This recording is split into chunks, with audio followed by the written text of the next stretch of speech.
everyone, welcome to the next installment of Charts and Perspective, where we use charts to dive into the world of economics and financial markets. I'm Jennifer Nash, an economic and market research analyst for TMX Verify. Today, we're going to recap our top 10 most read charts for the first half of the year.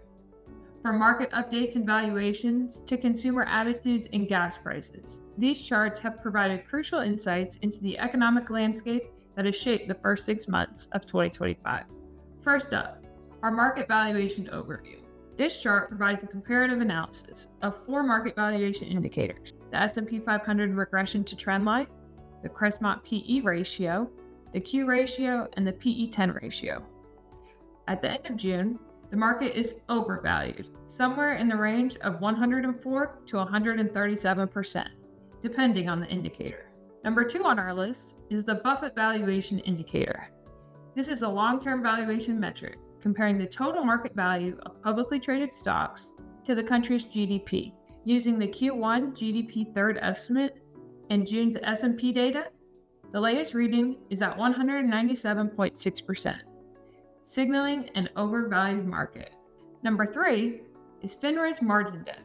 This is a depiction of the money investors borrowed from brokers via margin accounts, offering insights into investor sentiment and risk appetite.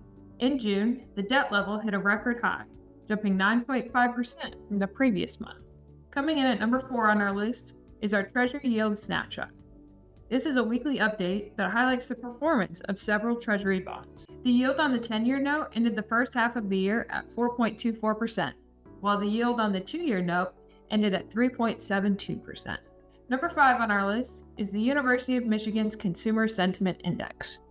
This is a monthly survey of consumer confidence levels regarding the economy, personal finances, business conditions, and buying conditions.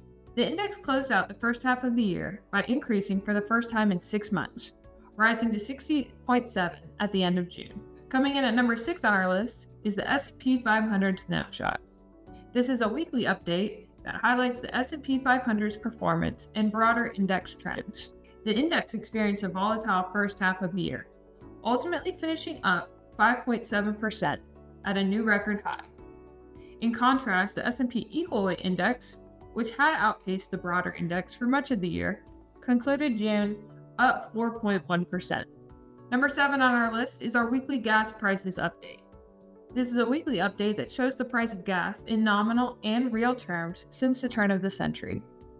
At the end of June, regular gas was up 12 cents and premium gas was up 15 cents from their prices at the start of the year. Number 8 on our list, the Big 4 recession indicators.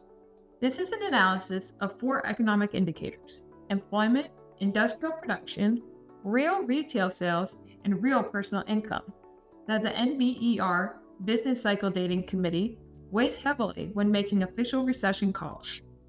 The latest average of the percent off high of the 4 big indicators was 0.77% off a new high. Number 9 on our list is the PE10 market valuation update. This is a long-term market valuation indicator calculated by dividing the current S&P 500 price by the average inflation-adjusted earnings over the past 10 years. At the end of June, the PE10 ratio was at 36.1, signaling a highly overvalued market. And rounding out the top 10 is the Conference Board's Consumer Confidence Index.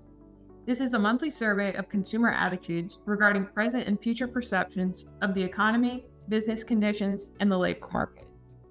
The index declined for most of the first half, finishing June at one of its lowest levels in history, at 93. And those are our top 10 charts for the first half of the year. Thank you for tuning in.